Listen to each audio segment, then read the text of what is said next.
The cricket fever is building up, and joining us on NDTV is an actress extraordinaire, a sports presenter herself and someone who's played a cricketer in her latest movie, Ghumar. Saiyami Kher, welcome to NDTV. Let me start by asking you about India's campaign. This campaign, it seems literally unreal because we have never been so dominant in an ICC tournament. What is your assessment of the run that India has had so far? Well, I completely agree with you. I don't remember the last time an Indian team has been so dominant. Way back in 2003, those are memories that we don't want to think of with regards to what happened in 2003. But the Australian team was that dominant, that phase from 2003 to 2007, they were unbeatable and they were so dominant. I feel this Indian team is what the Australian team was in 2003 because we are dominating with the bat ball and in the field. I personally feel that India has never had such a strong bowling unit because if Shami doesn't get you, there is Siraj, there is Bumrah, there is Kuldeep, there is Jadeja, and I don't think we've ever been this agile in the field. So I think we have a really solid unit and very dominant unit. Well, you mentioned 2003 and it is a repeat of the final.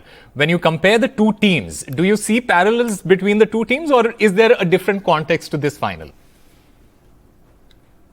Well, I feel the context is very different with regards to just cricket that was played in 2003 as opposed to 2023 because of the new rules with the power play rules and with the fielders inside, the two new balls. So I think those rules really make it very batter friendly. But having said that, if you have to do a comparison, which is what I started talking about, that I feel this team reminds me of the Australian 2003 team because if you remember in the field, there was Simons and there was just such solid fielders in the point cover region. Michael Bevan, there was Simons. So I feel India has that with the Jadeja. You can't go past what Ravindra Jadeja does in the field, with what Virat does in the slips or in the field. So I feel he is so good in the field. And the bowling unit, I feel, is extremely strong. In 2023, of course, we had a very, very solid batting side because the great five were playing then. But the batting unit now, I think Rohit sets it up beautifully. He's the template for him has been to derail bowlers, and that sets it up very well for Virat, Shreyas, Gill, Rahul to follow up. So the batting has a set template. I think our bowlers are doing a fantastic job. We're doing very well in the field. So the last match was not so good in the field, but we can give those little leeway to the field, a little bit we can do. Well, you mentioned about Rohit Sharma. Talking about Rohit Sharma, it doesn't seem to get the credit that other captains have got. What is the reason and also your assessment of Rohit Sharma, the batter, in this World Cup? For your first question, Rohit Sharma, the captain, I feel he has won the maximum IPL trophies and his captaincy has been proven in that format. With regards to an ICC ODI tournament, hopefully things go well and then the ratings will change if all goes well tomorrow in the game. I feel he's a very aggressive captain and I feel he is the most, he just seems to, as an outsider, as a fan, when you see the team atmosphere, it feels like it's a very relaxed atmosphere. He speaks about how important that is. So his ways are a little different. I think he's a very tactical captain because he comes with a very prepared template and then of course changes things around. What we used to see with Dhoni was very different. We used to just see surprise elements that Dhoni used to throw at us. With Rohit, it seems way more tactical. So hopefully, fingers crossed, he can pick the trophy up and I'm sure that rating will change for the Rohit, the captain. I feel Rohit, the batter, has been the man of the tournament for me, even though he's not gone and got those big hundreds.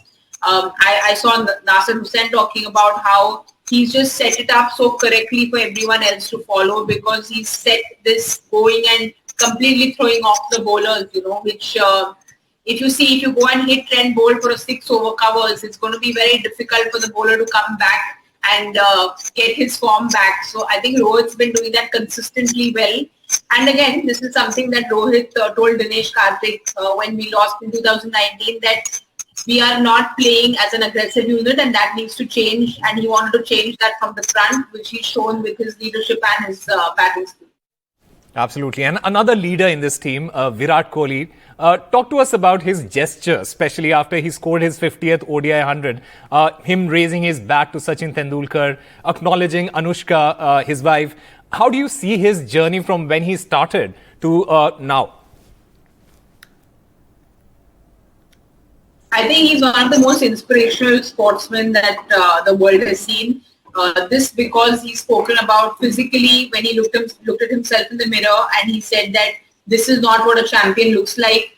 And since then, be it his diet, be it his fitness, be it his dedication to getting up at 5 in the morning before a game, training, doing yoga, going to a gym after the game, doesn't touch. He's just not eaten his chole bhature and his garlic naans for the longest time. So the dedication the man has put behind the sport can be seen on the field.